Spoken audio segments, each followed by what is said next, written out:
नमस्कार दोस्तों, स्वागत आप सभी का। साथियों, आज की वीडियो में आज हम महाराष्ट्र विधानसभा चुनाव को लेकर के चर्चा करेंगे और महाराष्ट्र विधानसभा चुनाव के अंदर माहौल क्या है, वहां की जनता किसकी सरकार बनाना चाहती है और जनता का मूड क्या है। तो इन सारी बातों के ऊपर चर्चा करेंगे, इन सभी विषयों के ऊपर चर्चा करेंगे। लेकिन वीडियो में आगे बढ़ने से पहले उन सभी साथियों से निवेदन है, जो साथी चैनल पर नया है तो कृपया वो चैनल को सब्सक्राइब करें। और यदि वीडियो आपको अच्छी लगती है, जानकारी यदि आपको अच्छी लगती है तो लाइक और शेयर जरूर करें।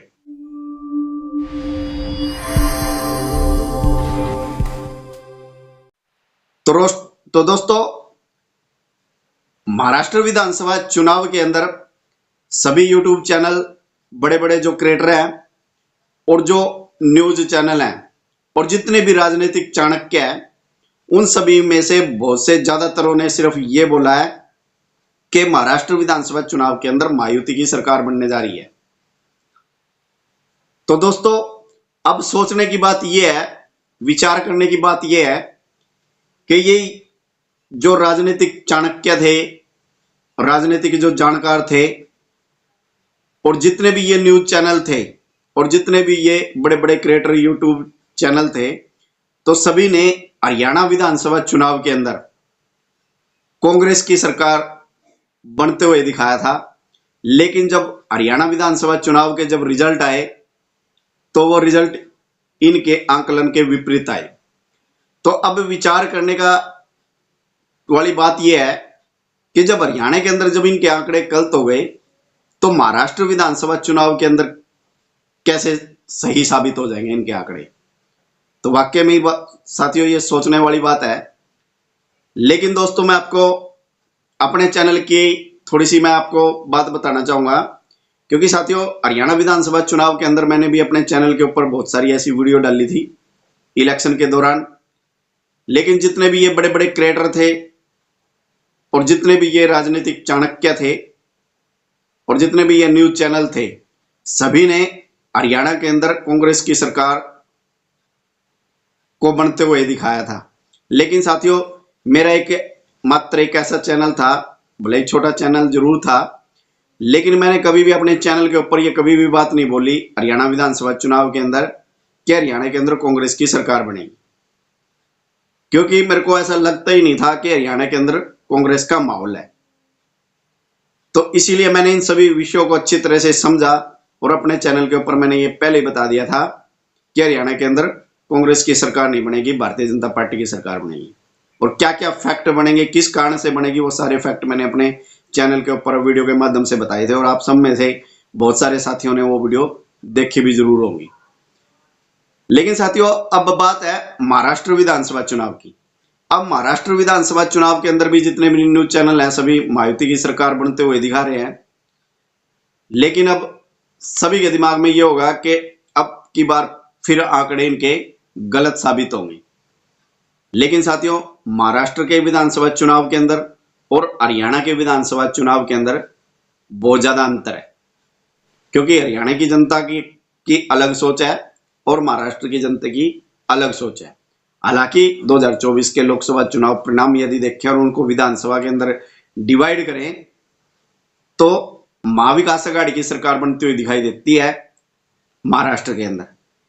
लेकिन दोस्तों, क्योंकि लोकसभा चुनाव के अंदर क्या था कि लोकसभा चुनाव के अंदर बहुत सारी अफवाहें सोशल मीडिया के ऊपर वायरल हुई थी और कांग्रेस और विपक्ष के जितने भी नेता थे, उन सभी के द्वारा भारतीय जनता पार्टी के खिलाफ एक अफवाह फैलाई गई थी कि बीजेपी भारत के अंदर संविधान को समाप्त करना चाहती है, संविधान के अंदर बदलाव करना चाहती है, आरक्षण को खत्म करना चाहती है। इस प्रकार के बहुत सारे ऐसे नैरेटिव जो विपक्ष के द्वारा फैलाए गए थे। और दूसरा, एक और जो 8500 रुपए खटाखट वाले बयान, तो इस प्रकार की बातों को लेकर के एक भ्रम पैदा हो गया था देश के अंदर। तो इसी कारण से यूपी के अंदर, महाराष्ट्र के अंदर और हरियाणा के अंदर, तो इन्हीं सब विषयों को लेकर के ये लोकसभा के अंदर इस प्रकार के परिणाम आए सामने। लेकिन साथियों, अब विधानसभा चुनाव के अंदर स्थिति बदल चुकी है, क्योंकि विधानसभा के अंदर जो महाराष्ट्र की जनता है वो कुछ और अलग तरह से अब विचारने लगी है, सोचने लगी है। क्योंकि अब उनको पता लगा है कि जो कांग्रेस के द्वारा जो भ्रम फैलाया गया था लोकसभा चुनाव के अंदर, कांग्रेस ने एक झूठ फैलाया, यानी कि उस झूठ का कांग्रेस को फायदा मिला। तो ये सारी बातें अब जनता समझ चुकी है, और हरियाणा की जनता भी इस बात को समझ चुकी थी, और महाराष्ट्र की जनता भी इसी बात को समझ चुकी है। और दूसरा, जो हरियाणा के अंदर जो विधानसभा चुनाव के जो रिजल्ट आए हैं, तो इसका भी बहुत ज्यादा इफेक्ट महाराष्ट्र की जनता के ऊपर पड़ा है। और दूसरा, सेंटर के अंदर भारतीय जनता पार्टी की सरकार है, ये भी 5-7% इसका भी फर्क महाराष्ट्र विधानसभा चुनाव के अंदर देखने के लिए मिला हुआ है। क्योंकि बहुत सारे ऐसे लोग हैं जो ये समझते हैं कि यदि सेंटर में भारतीय जनता पार्टी की सरकार है तो नीचे भी भारतीय जनता पार्टी की सरकार होनी चाहिए। तो इसीलिए 7% कुछ लोग हैं जो महायुति गठबंधन की सरकार चाहते हैं, सिर्फ सेंटर की वजह से। तो दोस्तों, महाराष्ट्र विधानसभा की यदि हम बात करें तो महाराष्ट्र विधानसभा, महाराष्ट्र को 6 भागों के अंदर डिवाइड किया गया है। सबसे पहले तो हम विदर्भ अक्षेत्र की हम बात कर सकते हैं।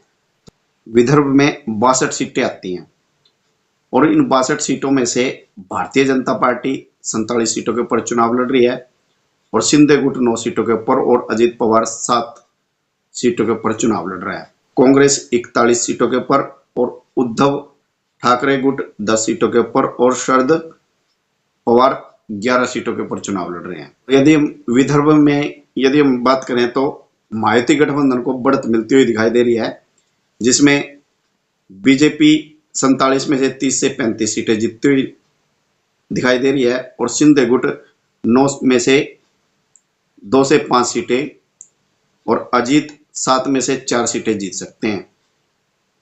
कांग्रेस 41 में से 10 से 15 सीटें जीत सकती है, और उद्धव 10 में से 2 से 5 सीटें जीत सकते हैं, और शरद 11 में से 5 से 10 सीटें जीत सकते हैं।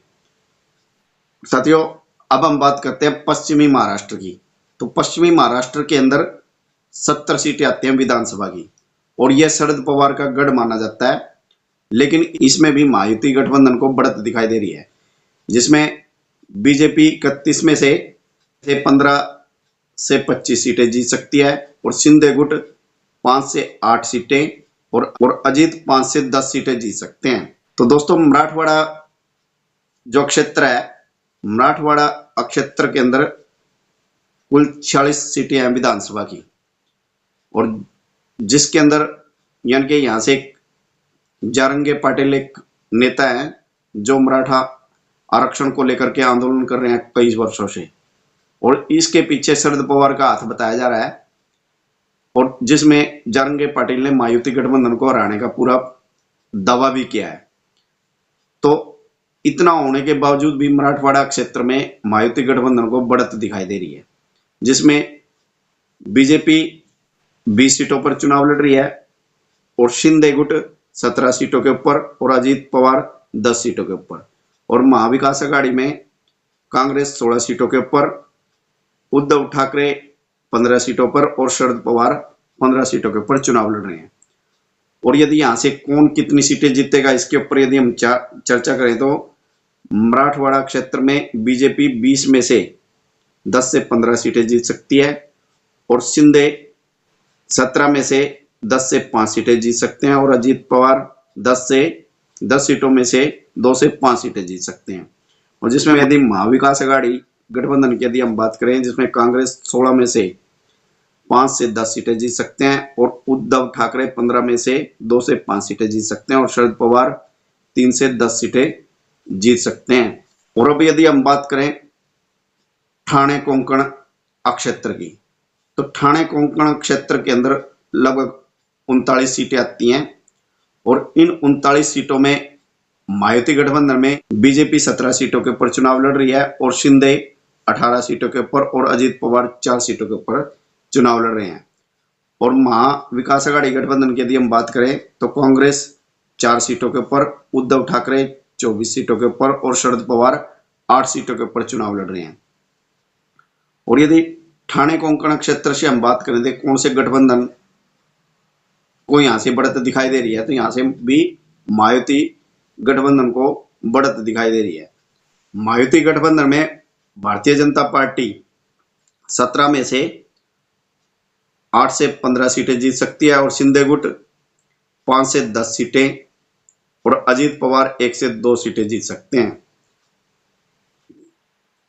और महाविकास आघाड़ी में कांग्रेस 4 में से 1 सीट जीत सकती है, उद्धव ठाकरे 24 में से 10 से 15 सीटें जीत सकते हैं और शरद पवार 8 सीटों में से 2 से 5 सीटें जीत सकते हैं।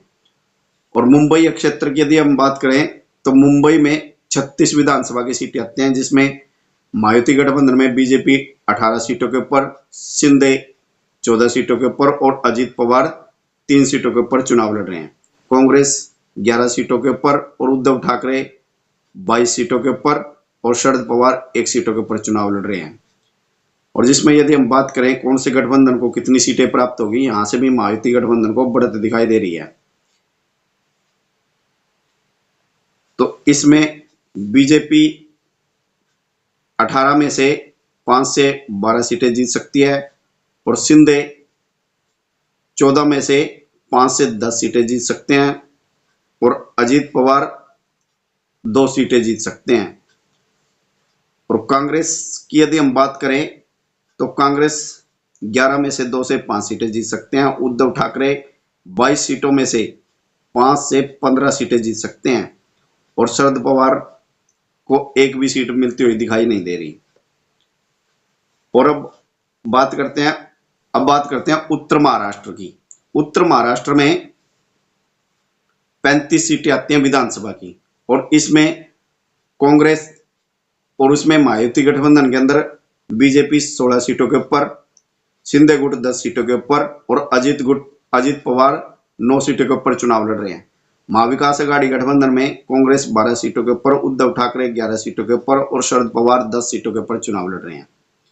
और जिसमें यदि हम बात करें कौन से महागठबंधन को यहां से बढ़त है, यहां से भी मायावती गठबंधन को बढ़त दिखाई दे रही है। उत्तर महाराष्ट्र में बीजेपी 5 से 12 सीटें और शिंदे 5 से 7 सीटें और अजीत पवार 2 से 5 सीटें। और महाविकास आघाड़ी गठबंधन में कांग्रेस 5 से 8 सीटें, उद्धव ठाकरे 3 से 5 सीटें और शरद पवार 3 से 5 सीटें जीत सकते हैं। तो यहां से भी महायुति गठबंधन को बढ़त दिखाई दे रही है। तो साथियों, यदि हम पूरा निष्कर्ष निकालें तो इसमें मायावती गठबंधन है, मायावती गठबंधन 110 से 190 सीटें जीत सकता है और महाविकास आघाड़ी गठबंधन 77 से 149 सीटें जीत सकता है।